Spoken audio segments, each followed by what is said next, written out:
magandang umaga, tanghali, gabi sa inyong lahat at nandito na naman tayo sa pangalawang episode ng The Setlist. Tawanan lang. Walang personalan. At ako po, pwede naman, ano? personalan na lang. Walang tawanan. Ay, ang tagal nating di nakapag-record ng second episode, no? Ang dami kasing nangyari tapos inabot na ng crisis. Ayan. Hanip yan. Anyway, ako nga pala si Joper. And ako nga pala si Roy Obli. Okay, pag-uusapan natin ang kung ano-ano about stand-up comedy and ano pa ba? Yung mga nangyayari at mga kaganapan dito sa Pilipinas, lalong-lalo dito sa Legazpi and Albay. And So ano ba magandang pag-usapan ngayon na about sa mga nangyayari ngayon dito sa stand-up comedy scene? Siguro pag-usapan natin yung struggles ng mga comedian and ang ano yan? Yung stand-up comedy in general. Parang paano ba? Napapanahon yan kasi parang dati may struggle na yung stand-up comedy, ngayon mas nag-struggle ng kaunti pa yung dahil sa crisis nga. So, ikaw bilang stand-up comedian, ano yung una mong napansin na struggle mo na nung nag-umpisa ka sa stand-up?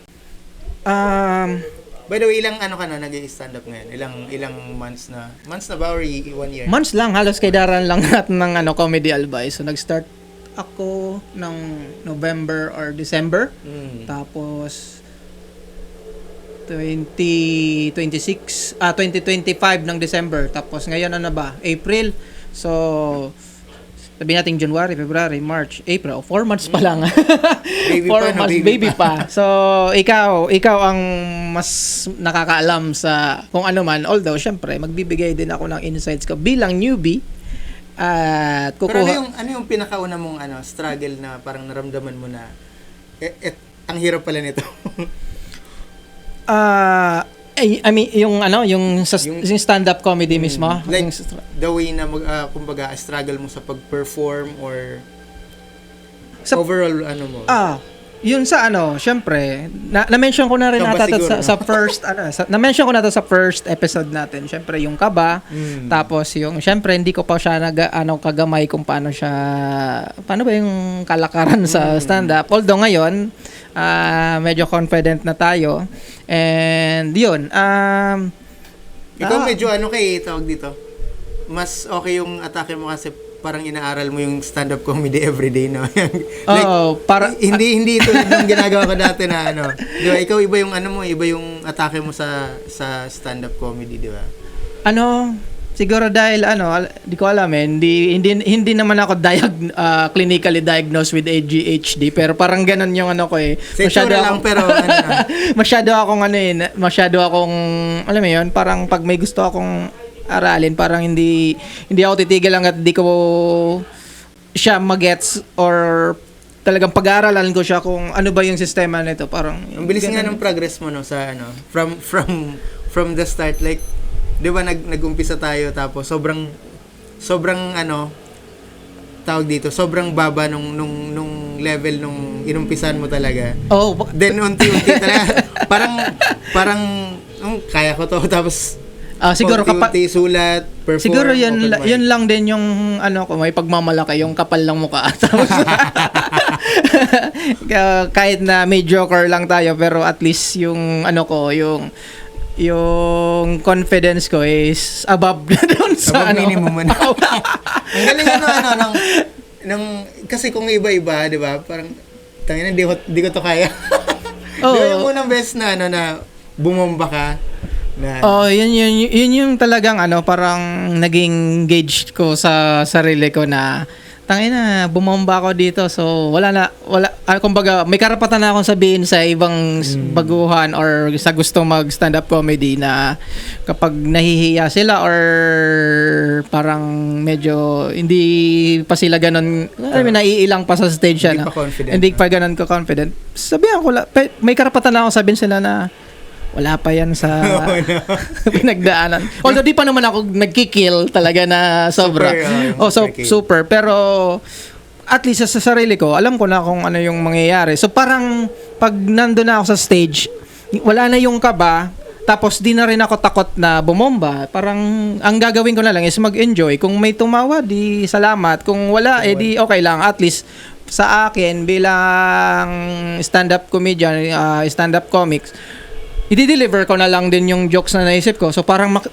kumbaga mag-share na lang ako, mag-express na lang ako doon. So parang ang pinakauna mong struggle is yung connection sa crowd, no? Oo, yun. So Iba kasi yung pag, di ba, galing ka sa banda. Pag galing ka sa banda, iba yung ano, no?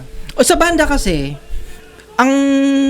ang relax lang kasi kahit magkamali ka dyan, isipin mo, 4 or 5 kayong magkakasama doon sa stage. So, Di siya yun yung nagkamali. di ba? Pwede kayo magturuan. Pero pag ganito, hindi mo naman pwedeng ituro doon sa kasalanan mo tayo. Kaya nawala ako di ba? Sarili mo lang din naman yung alam mo Nawala yun sa lyrics. Hindi, yung drummer yun. Sa ano kasi, di ba, yung napansin ko lang kasi, yung confidence mo dati, sobrang low ng confidence mo nung nagpe-perform ka nung una. Tapos parang paunti-unti, hindi, kaya ko to. Parang nabibuild mo siya. Kumbaga, china-challenge ko din kasi yung sarili ko na ano bang term na yun? Yung china-challenge ko yung sarili ko na ano? Hirap. Tulungan nyo nga ako. 4. Basta china-challenge ko yung sarili ko na mahigitan ko yung sarili ko din na ma-overcome, yun yung term. Ma-overcome yung sarili ko. I-share ko lang yung struggle ko na, as a stand-up comedian. Nagsimula ako sa Manila kasi. Ang pinaka-struggle ko is mahihain ako. Ako yung komedyante mahihain. Nung nag-open mic, unang open mic ko, ako lang yung walang trabaho, ako lang yung hindi nakatapos. Yun, so parang nahihiya ako na mag-perform. Iniisip ko agad yung parang nagiging ako sa sarili ko, parang nagiging bababa ako sa sarili ko. And then habang tumatagal, parang napapansin ko, may tumatawa naman kahit papaano. So parang nakakalimutan ko yung kakulangan ko, like hindi ako nakagraduate. Ako lang kasi mga kasama ko sa dati nung nag-open mic ako, nagsimula sa Manila. Ang mga kasama ko sila Doc Ramon. Yung mga talaga. May mga attorney, may mga 'di ba, yung may nasa TV na. Tapos parang iniisip mo ikaw nagsisimula ka pa lang tapos palubog ka na agad Di ba? Sobrang yun yung struggle ko sa comedian, hiya. And then habang tumatagal, nade-develop siya kapag nakikita mo na yung audience na nagkakaroon na ng connection. And then may reaction na sila, no? Yung connection sa audience pala, hindi siya agad-agad Parang naaaral mo rin siya, ganito pala dapat. Kasi pag yung parang vibe mo may pagka-rude ng konti, kahit nakakatawa ka, hindi magko-connect yan sa audience. So, importante din talaga yung connection. Kahit hindi nakakatawa yung yung joke mo, pero kumo-connect doon sa audience. Goods yun. Goods, ano? Ano pa ba? Pero hindi ako nawawala lang ako sa pag minsan may mga audience na naka-spaghetti, yung ganun. Nawawala sa yung joke ko nawawala bigla na ganun. Bumubomba ako pa ganyan Dapat talaga yung audience natin may dress code din talaga dapat yun natin. Dapat balot. Balot na balot. Para walang distraction. Pero kasi iba din yung style mo, no? Iba-iba din, di ba tayo na tinatawag na comedic voice. Tapos sa'yo, yung style mo, madalas gagamit ka ng act out, di ba? Yun yung favorite ko kasi. Yung naisip ko, paano yung mga katulad nila Anthony Diaz? No? Isa sa mga idol ko yun Kasi parang deadpan lang siya, di ba? So, ang iniisip ko kung paano siya nagkakaroon ng connection doon sa audience, suplado nga yun sa stage. Itsura diba? pa lang suplado. Nonchalant. Di bira ngumiti. Sa tawag dito, siguro nadadala niya sa sulat. Yung iba kasi yung pag-formulate na niya ng joke. Alam mo, sobrang tagos sa audience yung joke na ginagawa niya. Na kahit walang act out, nararamdaman ng audience. Sa bagay kasi yung sa style niya, kasi yung style kasi ni Anthony. Kailangan maganda yung sulat mo pag gano'n ang style. Tapos one-liner pa, no? Tapos, naiisip ko, siguro kasi kaya ganun, kasi, di ba, since deadpan yung niya, Tawag yan, yung stage presence niya, di ba? Parang hindi, ano. So, ang tao, parang Nakafocus. parang nakafocus lang talaga sa kung ano yung sasabihin niya. So, dun siguro nakukuha yung attention ng audience dahil seryoso yung mukha niya, tapos magde-deliver siya ng joke, tapos syempre, grabing misdirection nyo din yung sa mga sinulat niya, tapos mga dinedeliver niya jokes. Talagang may parang grabe yung twist, 'di ba? Tapos isipin mo yung mga sinusulat niya, parang ang common, tas bilang stand-up comedy, tangina, napakasimpleng joke yun, pero paano niya Iba naisip yung yun? atake, yung marami akong joke niya nga na talagang gusto ko nakawin. Ang gaganda ng sulat ni Anthony kasi, no? Naalala ko nung kasi marami akong joke na inuulit ko talaga kasi yun yung malakas. Pero one time si Anthony nag all new na joke, puro one-liner pa. Siya pa nag-headline. Ay, ibang klase talaga, ibang klase to magsulat. Feeling ko, ang struggle lang niya minsan, kapag depende sa audience, may audience kasi na, yung nila, tawag dito yung attention span, medyo maiksi. Hindi yung nakakapag, masyado na, nahihintayin pa yung... Hindi masyado yung isip nila. Unlike yung, di ba, sa atin, kung like, may act out ka, yung act out na yun yung nag-ano sa kanila na, ay, okay to. Kasi parang yung attention nila nagagrab yung nagagrab ng act out yung attention. Ikaw paghalo mo, yung parang deadpan na may act out. Ganun. Kasi dead out sa style dead out. Dead out. Kasi kayo kasi dalawa ni Anthony yung parang tinitingala doon sa Comedy Oragon. Parang what if paghaluin ko yung style na yon. Although di ko pa naman siya namamaster, pero na-apply ko kasi yung yung natutunan ko sa inyo. So yun. Huwag muna natin pag-usapan si Anthony. Baka sabihin bayad tayo, wala. Mamaya natin libakin pagtaas na Oy, Anthony. Pinag-uusapan ka namin. Hindi lamang naman tayo sa yung kita-kita lang. Lamang naman tayo doon sa sa podcast. Oo nga pala, nila. kalaban natin yung podcast na yan. Anyway, ba? Since na-mention mo kanina yung crisis, 'di ba? Yung oil crisis na nangyayari ngayon. Sa tingin mo, ano ba yung merong effect ba to sa stand-up comedy in general or mismo din sa mga stand-up comedian na marami tsaka mabigat yung epekto ng crisis sa stand-up comedy. Kasi syempre unang-una magtitipid yung tao, hindi naman siya masyado manonood yung mga tao, imbes na manood sila or magbayad ng 'di ba, ng ticket sa mga shows, magtitipid muna. And then sa comedians, tayo, 'di ba? Apektado tayo ng pagmahal ng pamasahe, pagmahal ng gas, yung mga may sasakyan. Ako nga, yung helicopter ko, hindi hindi ko na masyado nagagamit. So, ganun yung yung, like, pag traveling comedian ka, halimbawa, pupunta sa iba-ibang lugar, iba na yung hindi na tulad nung dati yung pag-travel mo na madalas, frequent yung shows mo. Hindi na ganun. Parang, yung iba, hindi mo na mapuntahan kasi 'di ba sobrang mahal ng gas, malalayo. Dito sa atin 'di ba dati may mga dumadayo, madali lang sa kanilang dumayo, 'di ba? Sa bagay kasi 'di ba isipin mo nasa Legazpi tayo sentro, tapos madalas yung mga nanonood sa atin merong mga taga-Ginobatan, taga-Kamalig, taga-Tabaco, 'di ba? Dati may mga nanonood pa na mga malalayo sa atin na makapanood lang. Ngayon medyo nagtitipid sila. Tapos yung mga nanonood sa atin, yung mga kaibigan na lang natin. Yung mga walking distance pa. Mga walking distance. Tapos yung mga yung mga bartender, yung may-ari ng kobe. Pero tawag dito, siguro pag natapos din yung crisis, paunti-unti babalik din sa normal yung kami 'di ba yung Manila namin na show 17-18. Ay, di ba na-cancel? Dahil sa mahal ng pamasahe. Kahit nga yung driver na dapat nga sasama ako doon eh. Pero buti na lang hindi natuloy 'yon. Hindi dahil wala akong pera, kasi meron akong gout.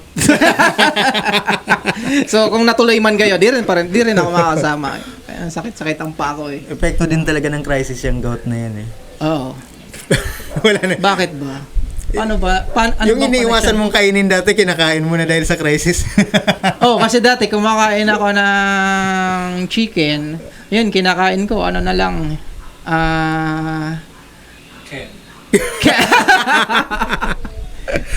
Sabihin ko Yan na sana lang, wala chicken.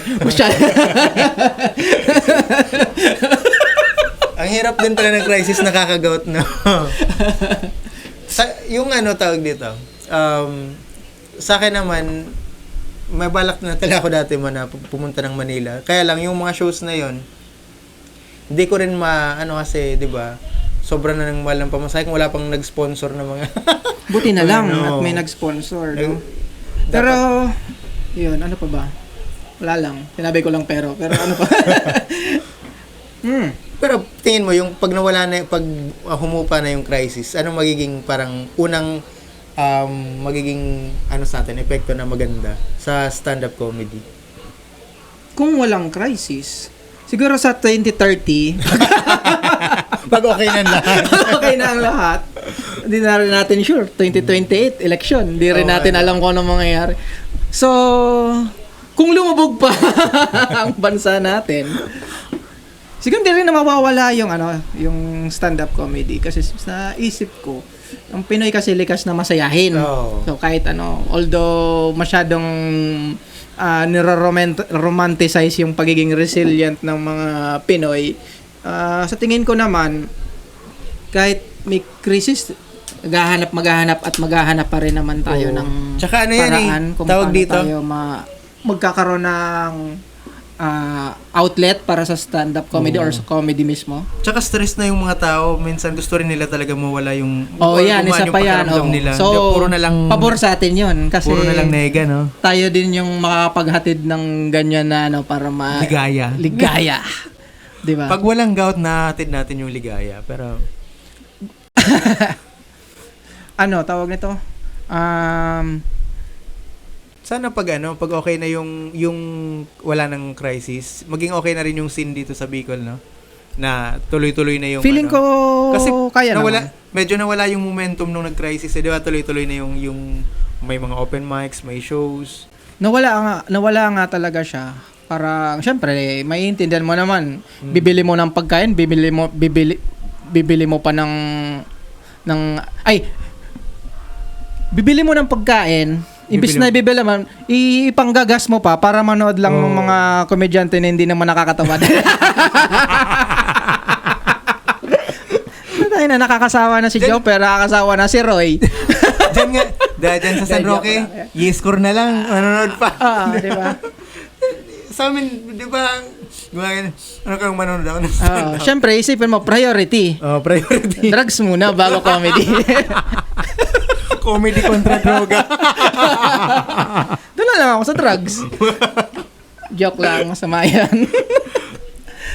Pero talaga, yung epekto ng comedy kasi, maganda. So, ikaw, kahit sobrang nagtitipid ka, from time to time, talagang manonood ka. Oo. Kahit di naman talaga nakakatawa yung Kumbaga, may mga nakakatawa na sa atin kasi, kumbaga, na yung open mic natin, doon 'di ba doon parang yun yung parang training ground. oo. Yung yung active medyo nagpa-progress talaga. Pero yung pag hindi ka kasi active sa comedy, parang sports lang din, kulang ka sa practice.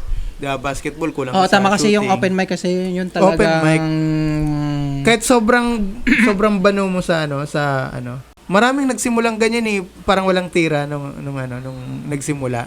And then open mic. Malalaman mo nalagpasan ka na. kasi mas nahahasa kasi yung stage presence, yung how you mas deliver nabibuild sa yung confidence nila. Kasi Tsaka- lagi sila nakaharap sa tao Tapos doon, halimbawa, yung joke na nasulat mo, medyo alanganin pa para sa Oo. sarili mo. Pag na-test mo na kasi doon mo na makikita kung paano mo siya ano yung tawag nito?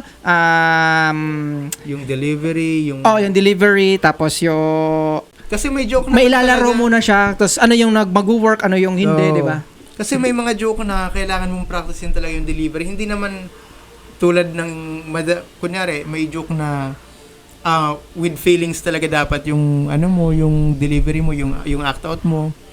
Minsan kasi may joke depende sa comedian na may joke na okay lang na walang act out, walang masyadong emotion. Yung sasabihin lang talaga yung joke, nakakatawa na siya. Pero hindi lahat ng joke ganon. Kaya yung open mic ang nagbubukas ng pinto para mapaganda yung joke na yon. So, maganda talaga yung nag-open mic ka ng madalas. Consistency ka nga. Mm. Kailangan consistent ka. Diba sabi nga nila, consistency beats consistent B. Diba yung parang... diba yung ano? Nasa consistent A pa lang ako eh. Malapit na yan. Bilib ako dun sa mga nag-open mic na na regular kasi malalaman mo desidido sila na sa craft na to. Sabi nga aanhin mo pa ang sunglass. Wala. Hindi ko maisip. Sabaw ako ngayon eh. Ano pa ba? Tangin ng gout kasi to. 1 week akong Dapat napilay. Kailangan magkaroon tayo ng consistent na open mic na monthly. So sana, yun nga. Kaya Two salamat times a month. sa Brew Broom sa pag-host lagi na pangbibigay sa amin ng venue. Although hindi sila nagbibigay ng pagkain, okay lang. Sana baka naman. Hindi, joke lang. Baka hindi na tayo papunta. Sabihin, pakinan nyo pinapayagan na kayo dito. Pinag-perform nyo pa ako? Pinag-perform nyo pa ako, tapos magde-demand pa kayo ng ganyan. Hindi, joke lang yan. Pero salamat. At meron Tsaka sobrang tayong ganda kasi ng Brew Broom, no? Pag, yung very intimate talaga yung Kaya kayo, yung mga gustong pumunta sa open mic namin, lalo na pag magpo-post kami sa sa actually meron tayo ngayon. sa May 1 pala. Sa May 1. Mo na. Sana Plug mo na. sana ma-post namin to before May 1 para anyway, sa May 1 meron kaming Labor Day open stand-up comedy open mic. At makakasama ko Uy, may bisita namin may as usual yung mga active sa Comedy Albay, nandyan si Josh, nandyan may bago tayong mga na nagiging active ngayon, si Gab tsaka si Angelo. Tapos kasama rin natin syempre si Ice. Di ko lang sure kung makaka-attend si Teo kasi alam mo na laging nasa duty. Si JJ na busy sa pagtitinda ng peanut butter. So, si Tio kasi natataon pag may open mic may nasusunugan eh. Oo nga. Si JJ naman nakatataon din na may show yung banda niya. Kaya hindi nakaka-attend. Sakto. But anyway, sa May 1 at masaya tong May 1 na event kasi wala siya, si Roy. Nakakasawa na rin kasi. Me too, may sa Manila, Me too. Marami kasi siyang show na ano ba? Sa Manila. So yan, basta abangan nyo na lang siya si Roy, lalo pagbaba niya sa PTEX. May abangan pagbaba na. Abangan yung pagbaba nito doon sa bus. Huwag nyo nang pauwian dito sa Bicol. Sino yung guest na galing si pala. Si Joma Labayen. Oo, yun. Bicolano pala siya. Halata naman sa mukha. Pag mukhang pili, Bicolano yan. Oragon. Pero magaling din yun. Magaling yun sa... Magaling magsulat. Magaling sa stand-up. Writer kasi. Ayun. Na-excite tuloy ako. At medyo kinakabahan. Yung 15 minutes mo, naging 3 minutes, no? Oo. Baka... Ayan. Mabalik ko lang sa yun isa sa mga struggle ko dati. Oras. Kasi, di ba 5 minutes ako dati. Ginagawa kong 3 minutes. Kinakabahan ako. Parang sinasagad mo yung joke mo. Nangyari na yan sa'yo na hindi kasi pag sasabihin ko, okay, meron akong 5 minutes set. Nagiging 15 minutes yung yung set ko. Puro taba, wala lang laman. Sa kaba. Paikot-ikot na lang hanggang makapunta sa punchline eh. Parang yung last time ang ganda. Pero maganda yung yung nakakabuelo ka ng Ngayon kasi medyo confident na rin and ayun, kahit papaano na pero in time relax na ako. Alam ko na kayo rin kayo. Hindi paano ba? Yung may ngumiti lang, tapos may parang naging interesado yung audience sa akin, tapos may konting haha. Masaya na ako doon. Tatlo lang naman goal natin tumawa. Masaya na ako doon sa ganun eh. Pag may tatlo, picturean mo, may tumawa tatlo. Okay na ako Mga ganun. doon. Sabi naman 'di ba paano? Kung mag-stand up ka, dalawa na lang naman iisipin mo. Pwedeng maging funny yung joke mo or at least interesting. So Oo. kung alin man doon sa dalawa at kahit papaano, yung pagsampa mo sa stage worth it na 'yon para ma-share mo. Yun naman talaga yung goal eh. Be interesting or funny. Yun pinaka-goal natin. Hindi natin goal na sabog sa tawa. Kumbaga, kasi ang ano lang dati kasi, ang iniisip ko, nagpa-perform ako para magpatawa. Ngayon, ang iniisip ko, nagpa-perform ako para ma-share ko kung ano yung mga nasa isip ko. Yung mga ganun. Tama. Ganun Kasi, naman talaga eh. 'di ba, sabi nga, kung magpapatawa ka lang naman din and gusto mong Mahirapan ka pag tawanan ganun. ka, Oo, mahirapan. tawanan ka, madali lang naman gawin 'yon kasi pwede kang maging clown. Pero kung Mga magiging... bata! Di ba? Pero kung maging interesting ka, pero kung that's oo, maturity na ano. Uy, ang maganda yung sinasabi nito. Oo, ganun. yun yung mga naiisip mo, yung mga intrusive thoughts mo. Kaya nga yung mga joke tungkol sa gout na ano, nakakatawa siya kasi real experience mo eh. Kumbaga, sinishare mo talaga yung ano mo da. Kumbaga, may nagsabi sa akin yan na yung mga ganon, yung sakit, yung mga heartbreak, yung mga rants, yung sakit ng paa, nung epekto ng gout. Pag ginamit mo siya ginawa mo siyang funny, mas effective nagiging mas siya. effective, just mas nagiging natural. Parang ano yan, ginagamit mo yung silver lining ba yung tawag doon? Hindi kasi siya invento eh. Alam mo, nararamdaman mo Oo. na-experience mo tapos Nagjo-joke ka about sa gout tapos lahat nakatingin sa paa mo, no? Uy, maga. Or nagjo-joke ka about sa gout, nandun yung doktor. Tama. papatawa ako dito pero putang ina ang sakit na nito. After dun set mo, pilay ka na. Oo, ganon. Masaya.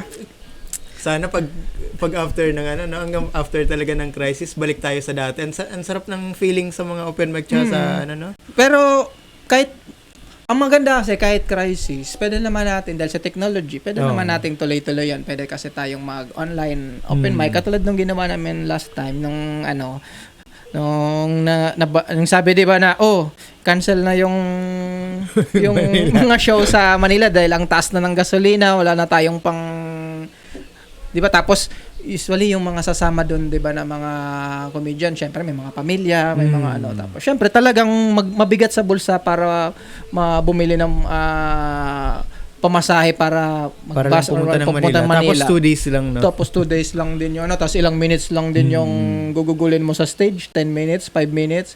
Parang hindi na siya worth Hindi it na siya worth dahil sa it. crisis. Pero kung walang crisis, ang sarap. syempre, ganon. Tuloy sana. So yun, last time online open mic, okay Ilan naman. ba kayo ilan kayo doon? Madami-dami din kasi nandun din sila yung mga... Ay, mga taga Comedy Oragon.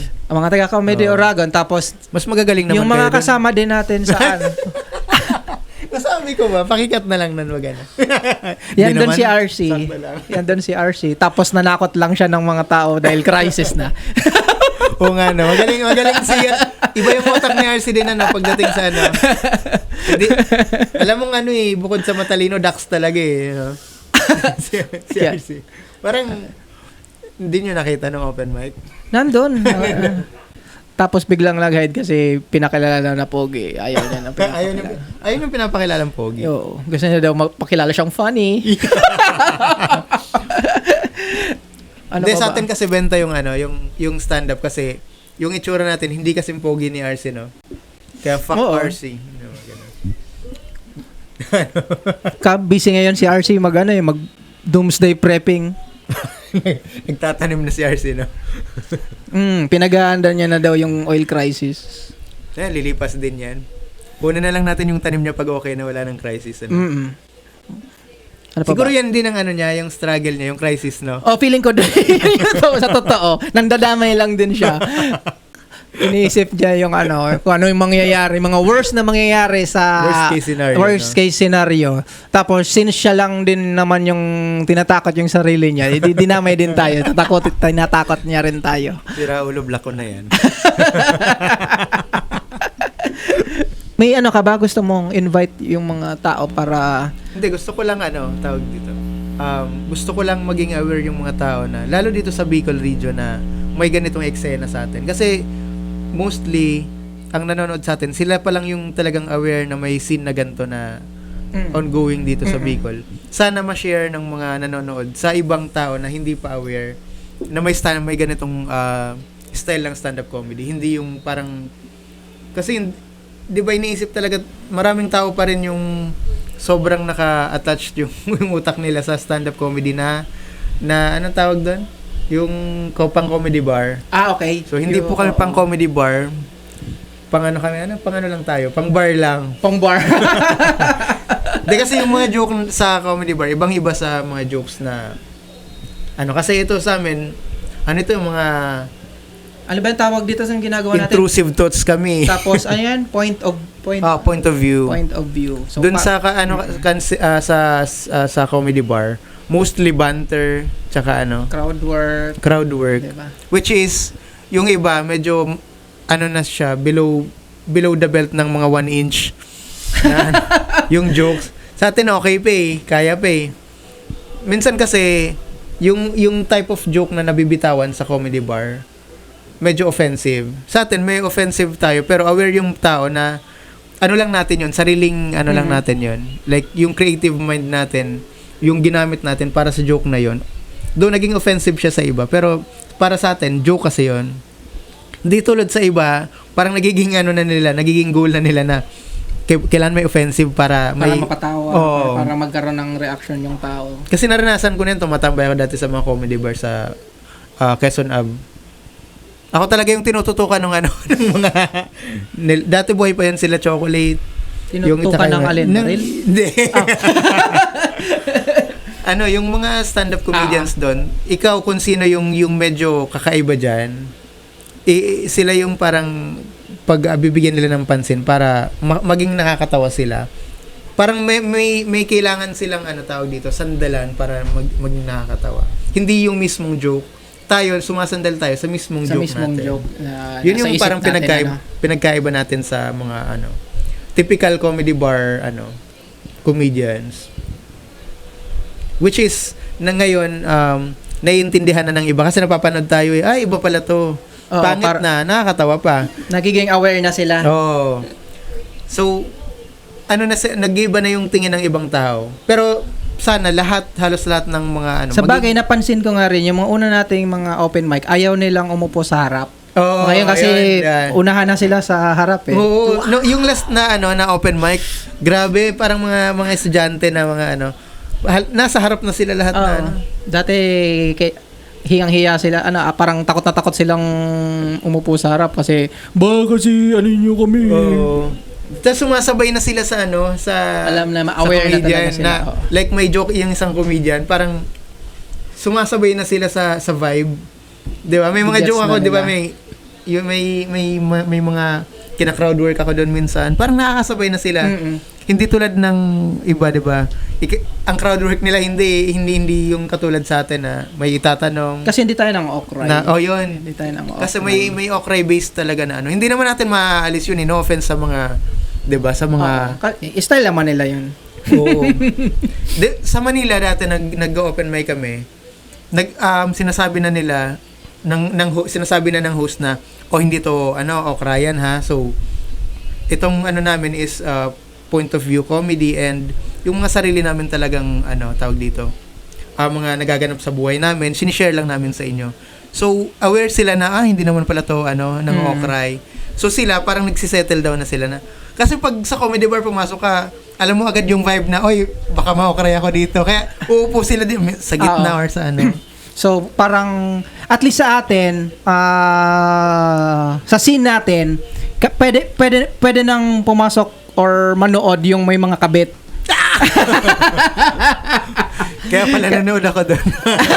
kasi wala nang mga Ay, maging loyal kayo sa mga partner niyo.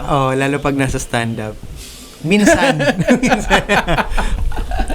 Hindi, kasi may mga times na pag nanonood yung mga misis natin, hindi maiwasan na kunyari, nag-crowd work ka, tapos babae yung may nangyari na ba sa mga comedians na nagsiselos yung mga asawa? Ewan ko. Misis ko hindi nagsiselos yung misis. Binabato na lang ako bigla eh. Hindi siya Wala pa naman ako experience na gano'n. Uy, meron nung nag-perform ka last time, yung misis mo nasa labas. Ay ba? Siya na nagrarant na eh. Hindi. Ako na naman.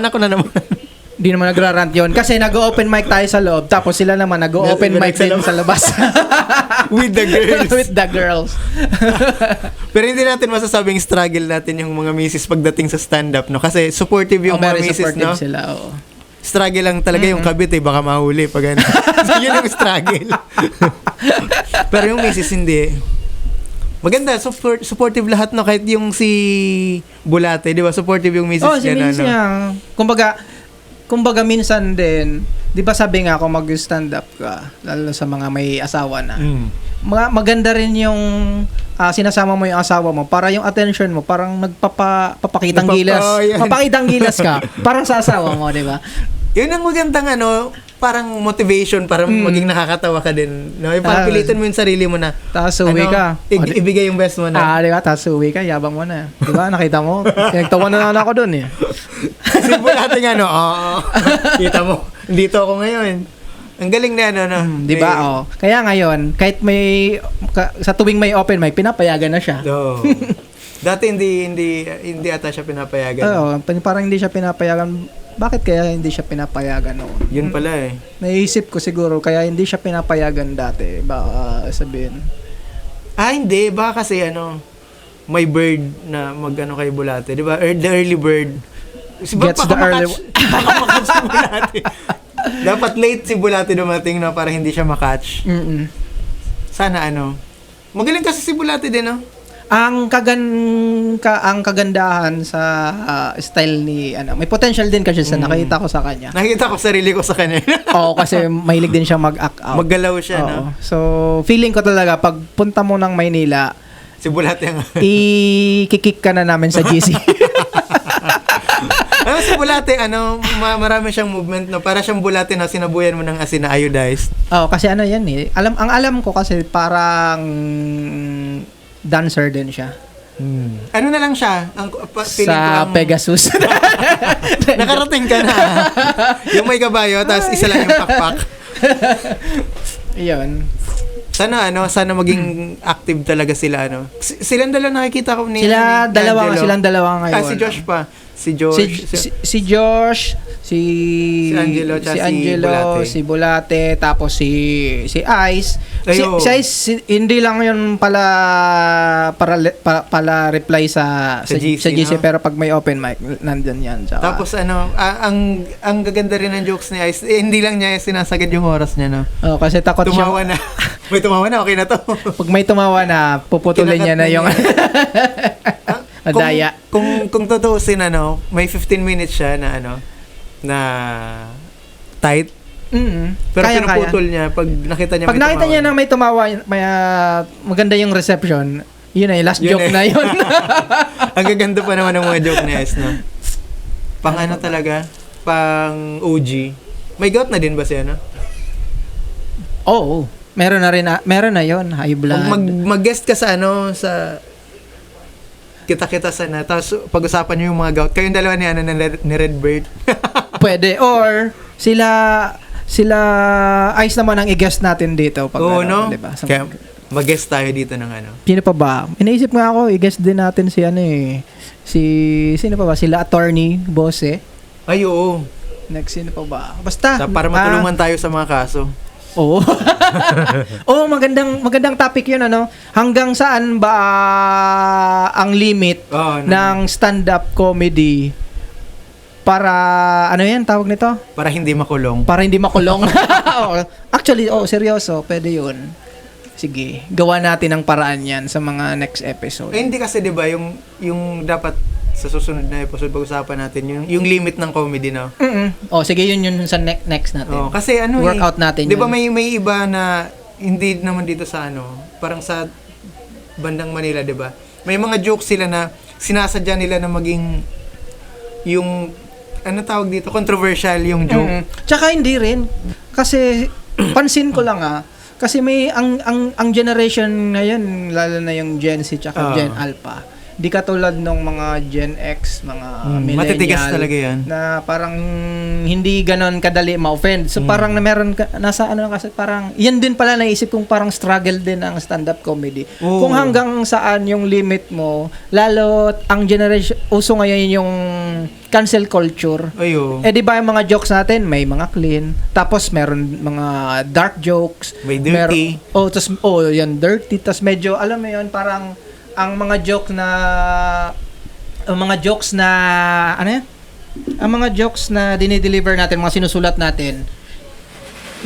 Yun nga, 'di ba, mga intrusive thoughts natin. So parang medyo brutal, medyo parang non-conventional. So di natin alam kung may ma-offend ba talaga diyan sa Dapat ano na matanong yan. natin kasi 'di ba may mga joke about abortion tapos yung yung yung diba? mga about rape, about about mga pedophilia, di ba? Yung mga Oo. ganon, mga ano pa ba?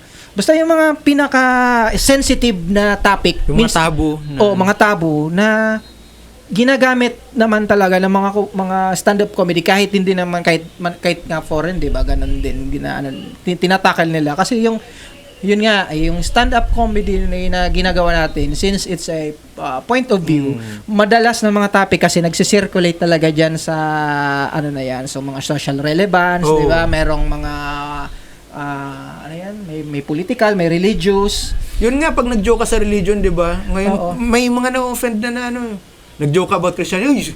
Nag-joke. Grabe naman yan, parang naman hindi kayo mga Oo. Kristiyano, mga Katoliko, everyday Kapag mga ginagano. nag-joke ka about Jesus or God, may naalala ko ang joke kay Eddie Griffin yun.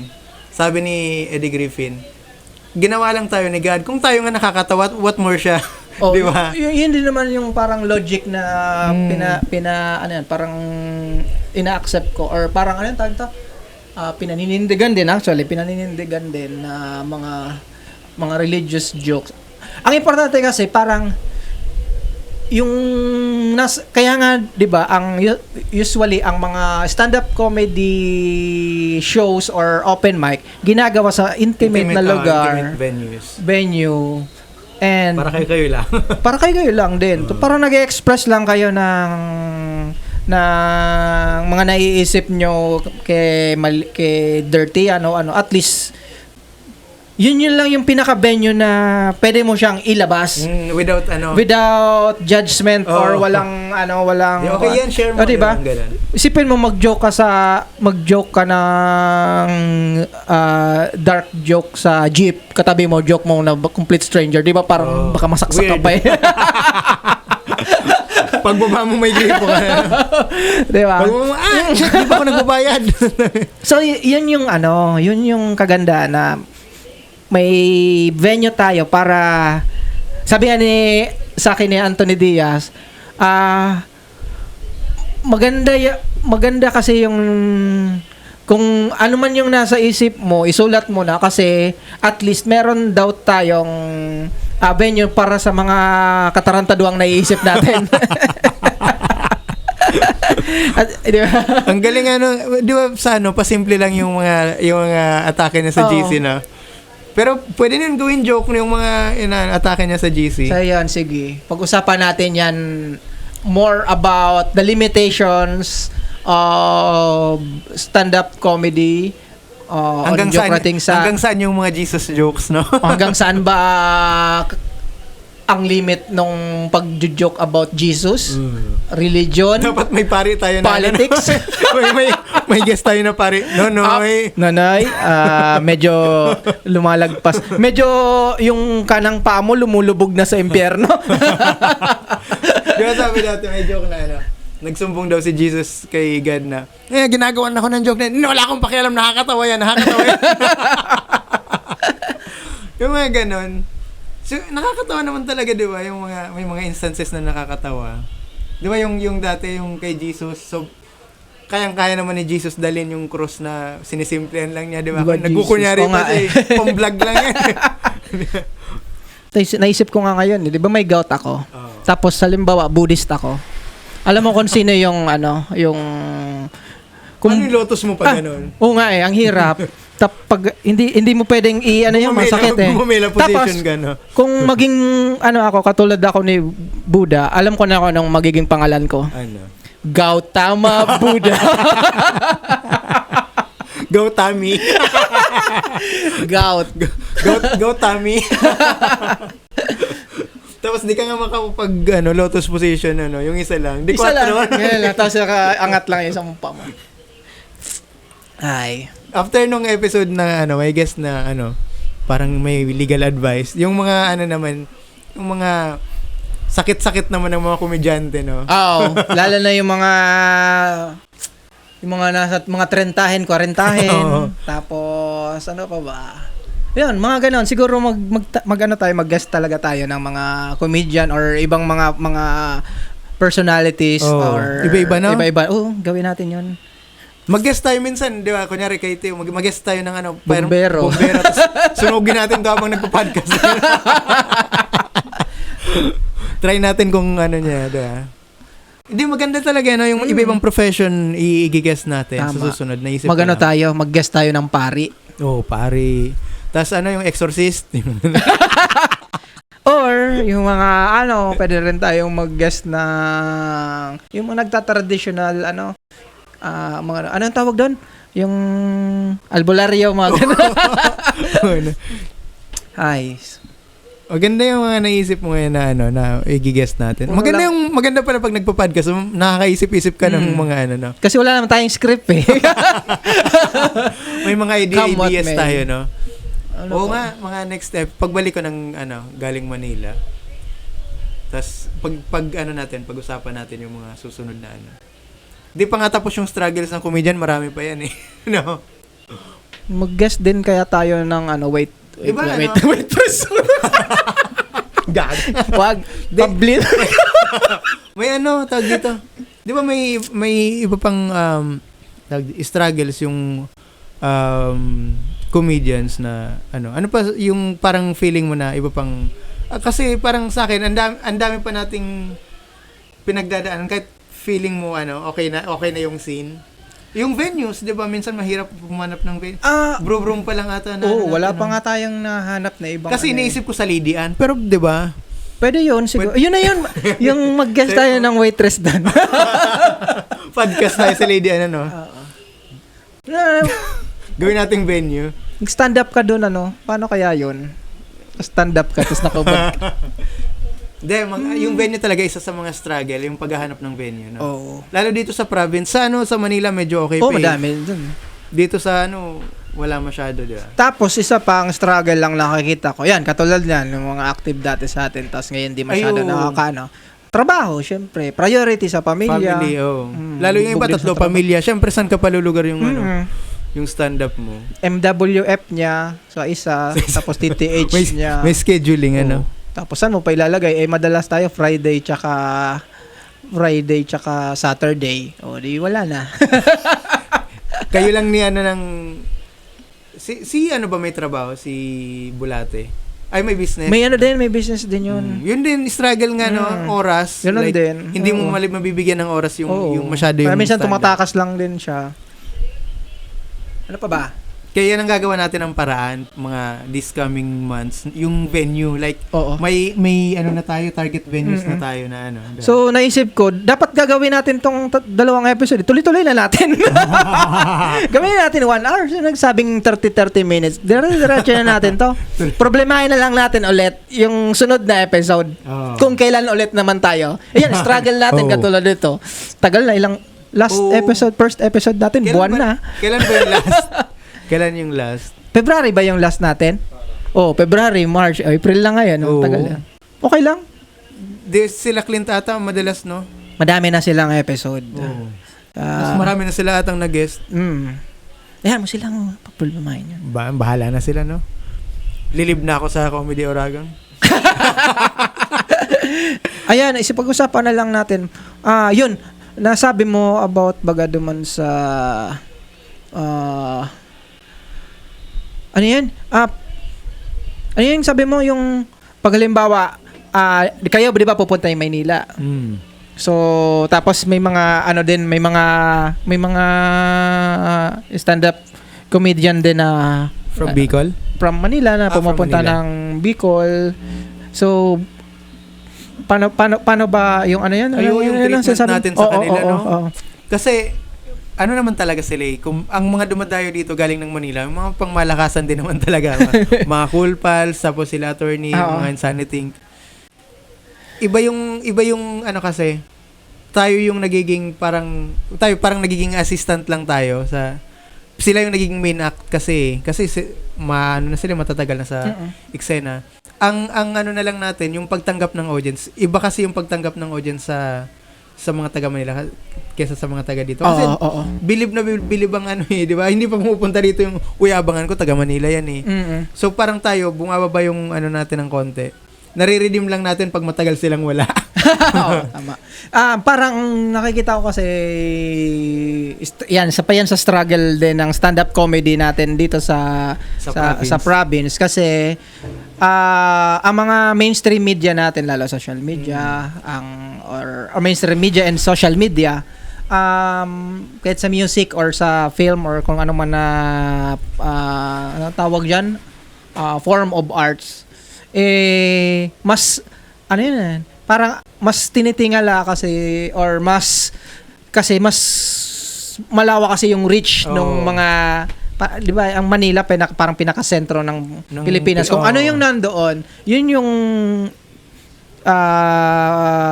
marireceive nung mga sa probinsya. Tsaka ingrained na kasi sa utak ng mga taga-probinsya na pag taga Manila, magagaling na yan. Parang gano'n na yung Pero isipin reach mo, na ano nila. may mga taga-probinsya din, especially dito sa Bicol na may magagaling na mas magagaling pa sa ibang nasa Manila pero mas nabibigyan ng attention yung mga taga Manila kasi yun ang ano nila eh.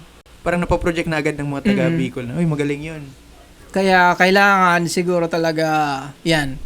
Kailangan pakitaan natin ang ating yun yung plano nga na orag na dapat tuloy-tuloy yung ano galing natin para makikita ng mga Bicolano audience na uy, may bubuga rin pala itong mga taga Bicol. Siguro naisip ko dapat meron din tayong workshop. Yun. Parang isa sa pinaka-importanting ng stand-up comedy is workshop kasi hindi naman laging practice. Kailangan may nafe-feed din sa'yo na information na ganito dapat. Oo, yung kasi mga pag basic puro lang practice, yun at yun ang dapat may mga takeaways, may mga bagong learnings.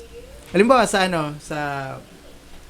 gantong klaseng venue, halimbawa sa pag nag-invite sa inyo kunyari mga politician or 'di ba kailangan aware din yung mga nagjo-joke about politics na hindi may lang din 'yan. May limit lang din yung isa pa yung itatanong natin kila attorney yung about politics na oo yung limit ng kasi alam mo political jokes pangalan ka na. 'Di ba? Maging libel 'yan eh. Oo, 'di ba? Libelous. Tama. Kasi dapat aware din yung mga comedian na mga politiko nandito. Kami nila attorney 'di ba sa Governor's Rest House. Siyempre attorney Ed Chico. Yung nasa Governor's Rest House kami. Puro City Hall lahat 'yun eh. So, ako naman parang iniisip ko magjo-joke ba ako about drugs? Di ba? May joke about drugs. Baka may record na ako dyan sa City Hall. Ganyan ganyan dapat sa workshop, may iba-iba tayong parang feedback sa iba't ibang kunyari shows, sa iba't ibang comedian na ito kunyari yung comedian laging overtime or kumbaga pag-aaralan natin lahat ng mga technicalities sa stand-up comedy. Doon yung nakukuha sa workshop na hindi mo makukuha sa simpleng open mic lang na ulit-ulit kunyari open mic. Basic halimbawa basic writing. Okay, comedy kasi, writing. Oo, tama. Hindi naman lahat yung iba-iba tayo magsulat pero may isa tayong puno na parang kumbaga kung saan tayo magiging grounded or yung fundamentals na para at least habang nag-grow tayo, alam natin na saan yung punot dulo at hindi tayo masway kung saan. Saka yung iba parang nag-i-skip ng 'di ba? Nagsisimula, hindi gusto ko dito na. 'Di ba? Kaya kailangan nila ng workshop para malaman na nila na ito yung process na dinadaanan natin. Akala kasi ng iba, halimbawa nag-perform tayo. Tapos nakita ako na ay hindi ganyan pala yung stand-up. Tapos gagayahin na Baka nila. kasi inisip nila porket nag-stand up parang ganun lang ka. Parang nasa yan. inuman lang na bala ka Oo. magkwento kang ano. May ano May din to technicals parang din meron kasi din yun. tong parang ginagamitan din to ng yan, iba-ibang branch ng science, may psychology, di ba? Yung paano ka paano mo aalamin kung ano nasa utak ng audience, paano ka makipag-connect sa kanila, di ba? Psychology. Tapos meron din tong ano pa bang mga pwede ang nandiyan? Sa sa writing, meron din siyang rules na, 'di ba? Meron parang guide kung paano ka magsulat ng joke, 'di ba? Parang kung basic, gagamitin mo muna yung rule of three, premise, setup, tapos punchline, 'di ba? May mga ganon. Tapos ano pa ba? Naalala ko dati nag-workshop kami kay Brad Pitt. Yung ang tinuro ni Brad Pitt yung pinaka-basic talaga, mag-uumpisa ka talaga sa basic. Kasi hindi ka pwedeng lumaktaw na pang malakasan agad yung kasi hindi babagay sa iyo Kasi hindi ka dumaan sa process. Kailangan dadaanan mo yun, and then along the way parang hinahasa mo na lang ng hinahasa. Doon yun nakukuha yung Hindi naman nakita mo ng yung comedian na magaling, ganun dapat yung ko. Hindi mo alam kung ilang taon niya yun ginagawa. Din talaga. Ganun ako dati, sakit ko yan na may nakita akong comedian magaling. Parang sabi ko, gusto ko ganyang level. Ako ilang months pala ako noon. So parang nagiging ko sa sarili ko, hindi ka totoo sa sarili mo. Kung gagayahin mo agad siya, na hindi mo dinadaanan yung talagang yung dadaanan mo. May skip ka doon nawawala yung doon ka nagiging hindi mabenta kasi wala na, hindi ka na true sa sarili mo Parang nag-grow ka na hindi natural. O yun, parang kinalburo Kumbaga ka. sa hinog sa pilit. O hinog sa pilit. Yung hinog dito lang sa ulo, dito ilaw pa. Dito lang yung may kalburo. Tama. Maganda talaga yung dadaanan mo yung proseso. Hindi magandang mag-skip ka kasi nakikita ng tao no? Oo. Yung jokes mo ang gaganda, ang parang technical. Pero yung the way ka mag-deliver, yung act out mo, Parang hindi nagiging natural kung hindi man lang talaga.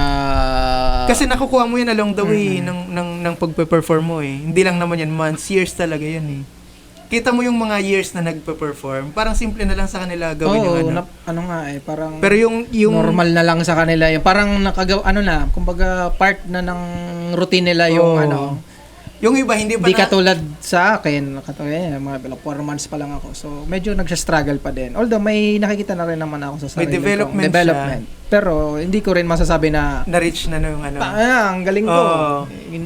Wala pang ganung level Wala pa ako doon. Minsan kasi, pag may natawang audience, umaano yung ego natin, ang galing ko pare. Hindi ko na kailangan mag-practice. Ba't ako mag-open mic? Meron ba kayong shows dyan? At i-add nyo ako. Open mic? Busy ako Sorry. Ako dati 2 times a week ata ako nag-open mic nung nasa Manila ako. Talagang kinarir ko yung stand-up. Doon ko na-realize na kaya ko maging nakakatawa. Pero nung dinadaanan ko yung steps na yon, hindi pa ako natalang nakakatawa. Semi-corny pa.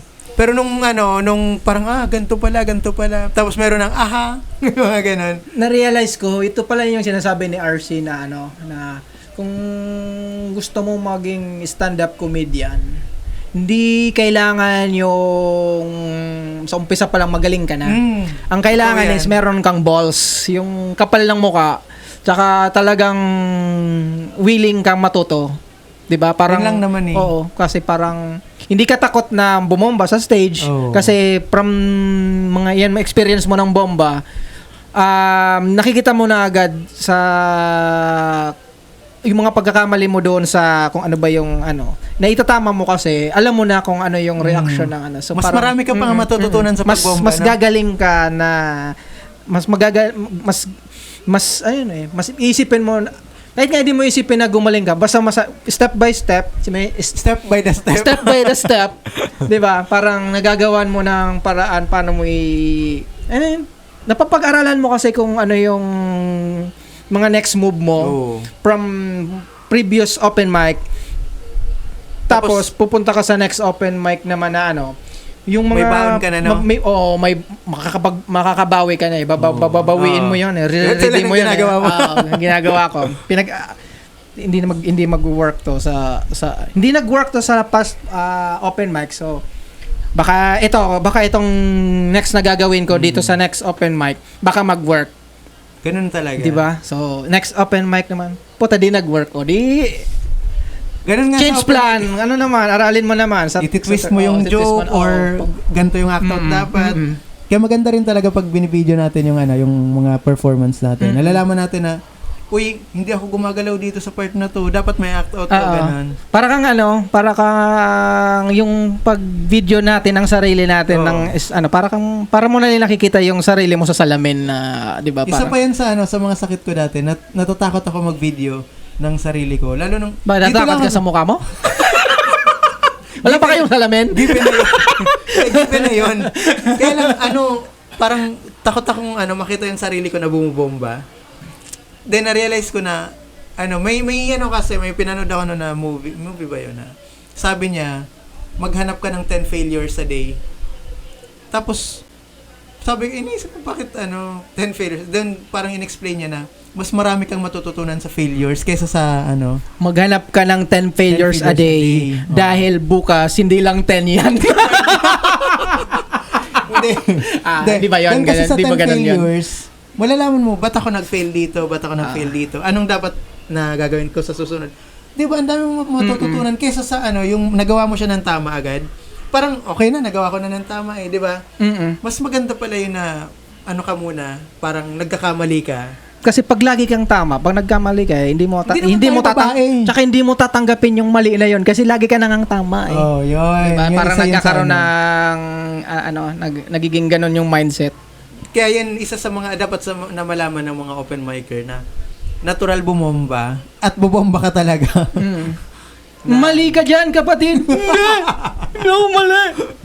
Never ako nagkamali. Kailangan tanggapin mo na, uy, bomba to, na joke na to. Ako alam ko, nararamdaman ko pag bomba yung joke Tapos babawiin mo na lang. Minsan kasi di ba, halimbawa, baguhan ka pa lang, feeling mo talaga nakakatawa sa sarili mo, syempre, di ba? Tapos bumomba ka, tapos i-criticize, parang ganito. Syempre, dahil may ego ka na, sinulat ko to, tapos pinaghirapan ko to isipin. Although kahit hindi pa naman ganun kalawak yung isip mo, pero nag-effort ka isulat yun. Parang sakit sa loob na bitawan, di ba? Parang, hindi ka lang natawa. Sige, try mo sa iba. Tumawa ba? Hindi. Si RC magaling dyan yung mag-criticize na Tapos, i-real talk ka talaga eh. One time, sinabihan niya ako, pangit ka. Sabi, okay. Hindi, i-real talk ka talaga na ganito yung performance mo. Uy, dapat ito ginawa mo, ganyan. Kaya ako, natuto lang din talaga ako ng stand-up na mag-level up. Dahil kay RC, nung na kami, Comedy Uragon. Kasi nag-Manila ka, di ba? Nag-stop ako mag-stand-up. Then, nagbuo kami nila RC. Nung nag-open mic na ulit ako sa back to zero ako eh. Parang si RC yung parang nagiging, siya yung guide eh. Kasi di ko alam kung nauna siya ng 1 year or halos magkasabay kami. Pero yung knowledge niya sa stand-up, iba talaga. So, importante din kasi talaga doon yung sa isang stand-up comedian parang na may ka rin dapat sa circle. Meron ka dapat na parang yung tawag nito? Dapat makisama ka din talaga sa sa circle. Hindi yung dahil syempre pag nasa stage tayo isa lang tayo. Pero sa likod niyan, kailangan din natin makisama sa mga kapwa natin na stand-up comedian kasi importante. Marami tayong matututunan sa kanila, lalo na yung mga, syempre, respeto din sa mga nauna.